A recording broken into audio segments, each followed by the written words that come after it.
بسم الله الرحمن الرحيم. بسم الله, альхамдулиллах, вассалату вассаляму аля расулиллах, ва аля алихи ва сахбихи ва ман валях, амма ба'д. О недозволенности праздновать Нового года было сказано очень много учеными ислама. И хотелось бы сказать пару слов про это, чтобы наши верующие братья и сестры сторонились от этого греховного дела. И в первую очередь давайте вернемся к тому, как появился Новый год. То есть именно каким образом появилось празднование Нового года. И если посмотреть в Гугле, в интернете, если забить, как появился Новый год, первое, что выпадает, это то, что начало года с января было установлено римским правителем Юлием Цезарем в 46 году до нашей эры. В Древнем Риме этот день был посвящен Янусу, богу выбора, дверей и всех начал. Январь получил свое название в честь бога Януса, которого изображали с двумя лицами. Одно смотрело вперед, а другое лицо в другую сторону, то есть назад. И это указывает на то, что празднование Нового года с 31 по 1 января является праздником многобожников. И если же также мы посмотрим, как появился Новый год в России, то отмечается, что обычай отмечать Новый год в ночь с 31 декабря на 1 января появился в России при Петре I. До этого с принятия христианства в 988 году его отмечали 1 марта. То есть именно празднование Нового года у них отошло от, как они утверждают, это было от Рождества Христова. И в общем, в конце декабря 1699 году Петр I издал именной указ, даже указывается номер под номером 1736 о праздновании Нового года.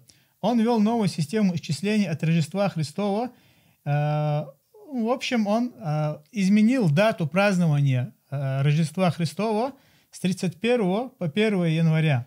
Это он сделал в соответствии с тем, что, то есть образу и подобию европейских держав.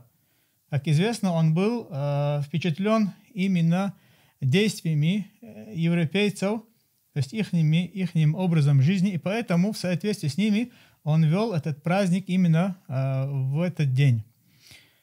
Что касается о недозволенности Нового года, то есть об этом в исламе очень много. То есть есть аяты из Корана в качестве доказательства, есть хадисы пророка, алейхиссалату вассалям, и также есть единогласное мнение ученых. Всевышний Аллах в Коране сказал: «Валладина ла яшхадуна зура, ва идha марру биллагви марру кирама». Праведные рабы милостливого Аллаха – это те, которые не присутствуют при лжи. А когда проходят мимо праздного, то они проходят с достоинством. Ученые ислама, такие как великий ученый табиинов, муфассир, Муджахид ибн Джабар, и другие муфассиры, как Раби ибн Анас, Аль-Кади Ияд, Абу Я'ля и другие, они сказали, здесь имеются в виду праздники многобожников. То есть те верующие люди, те рабы Аллаха, это те, которые не присутствуют в праздниках неверующих людей. Те, которые, когда проходят их праздники, они проходят с достоинством. То есть они не останавливаются, не следят за ими, не слушают их праздники, не наблюдают за этими. То есть это указывает на то, что это является недозволенным. И ученые также говорят, то есть сторона доказательства в этом аяте, или же из слов ученых, это то, что Аллах Азза ва Джаль указывает, что качество верующего человека, когда он видит даже праздники неверующих людей, он старается уйти оттуда. То есть даже здесь указывается, что они даже и не слушают, даже и не наблюдают за этим. Так что можно сказать о тех, которые сами лично празднуют эти праздники неверующих людей? Что касается доказательства из сунны пророка, алейхиссалату вассалям, на это есть много доказательств, много хадисов, указывающих о недозволенности праздновать праздники неверующих людей. И как передается в хадисе от Анаса ибн Малика, когда пророк, алейхиссалату вассалям, сделал хиджру в Медину, он увидел, что жители Медины, у них были два особенных дня, в которые они играли. То есть у них были свои игры, в которые они играли. И когда он спросил у них, что это за 2 дня, которые вы выделили для этих игр, тогда они сказали: во время джахилии, во время невежества, у нас были 2 дня праздников, в которые мы играли. И сегодня в эти дни мы играем и до сих пор.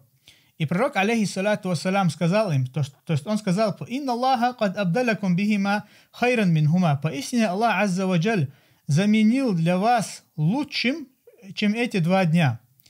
То есть даже они просто по привычке играли в эти дни, только играли, они даже не праздновали. Но тем не менее пророк, алейхиссалату вассалям, объяснил им, то есть указал им, что Аллах Азза ва Джаль не дозволил им играть в эти игры именно в эти дни, из-за того, что эти дни у них были до этого, как использовались для праздников. Поэтому пророк, алейхиссалату вассалям, сказал: Аллах Азза ва Джаль заменил для вас лучшие дни для праздника, чем эти 2 дня, и сказал: это Яум аль-Адха и Яум аль-Фитр, то есть это день жертвоприношения и день разговения. И также в этом хадисе, даже этого одного хадиса достаточно, чтобы понять то, что это является недозволенным. Пророк, алейхиссалату вассалям, даже не дал им праздновать вот эти дни и так далее. То есть он запретил им праздновать вот эти 2 дня и сказал, что Аллах заменил для вас лучшими праздниками. И если пророк, алейхиссалату вассалям, не дозволил им, это указывает на то, что любые праздники неверующих людей, они являются недозволенными. И также можно привести много хадисов, которые сходятся с тем, что это является недозволенным. Как, например, как сказал пророк, алейхиссалату вассалям: «Ман ташабба бикаумин фахуа минхум». Тот, кто будет походить на неверующих, то он будет из них, то он является из них. И также передает имам аль-Байхаки слова Умара, радийаллаху анху, то, что он сказал: «Ичтанибу ада Аллахи айдахум». Сторонитесь врагов Аллаха, ихних праздников. И также имам аль-Байхаки передает слова Умара ибн аль-Хаттаба, радийаллаху анху, то, что он сказал: «Ичтанибу ада Аллахи фи идихим». Сторонитесь врагов Аллаха в ихний праздник.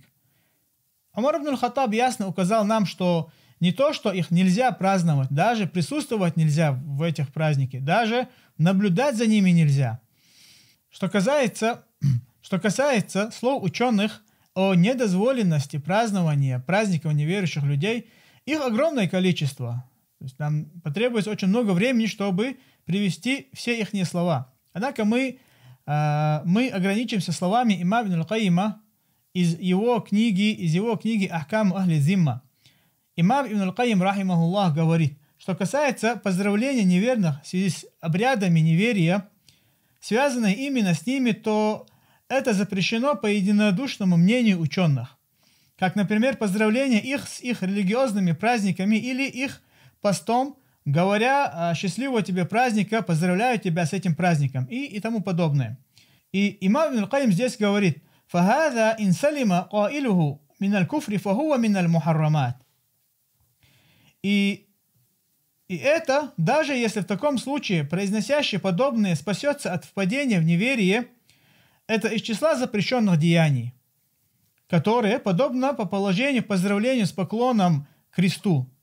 То есть представьте себе, если вы поздравляли бы неверующего человека из-за того, что он поклонился кресту, или же из-за того, что он поклонился иконе, что бы люди сказали?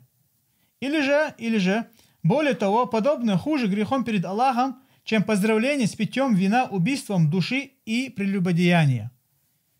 Опять-таки представьте себе, что сказали бы люди, даже обычные простые люди, если бы мы начали поздравлять людей с тем, что они кого-то убили, или с тем, что они распивали спиртное, или же с тем, что они совершили прелюбодеяние.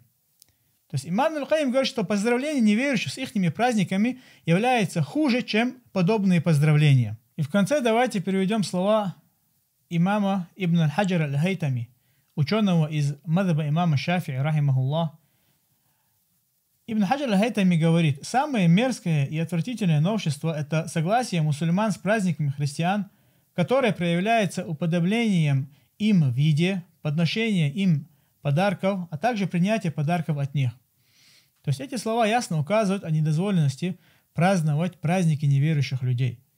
И на этом мнении о том, что недозволено праздновать их праздники, были все ученые всех мазхабов. Что касается действительности проблемы мусульман, которые празднуют эти праздники, все это заключается в том, что они не до конца поняли суть одной из главной частей их религии. Это часть аль-валя валь-бара. Дружба с мусульманами ради Аллаха Азза ва Джаль и непричастность к неверующим ради Аллаха Азза ва Джаль. Это главная часть религии мусульманина, которую должны познать верующие люди, которую должны изучать верующие люди. وصلى الله وسلم على نبينا محمد والحمد لله رب العالمين.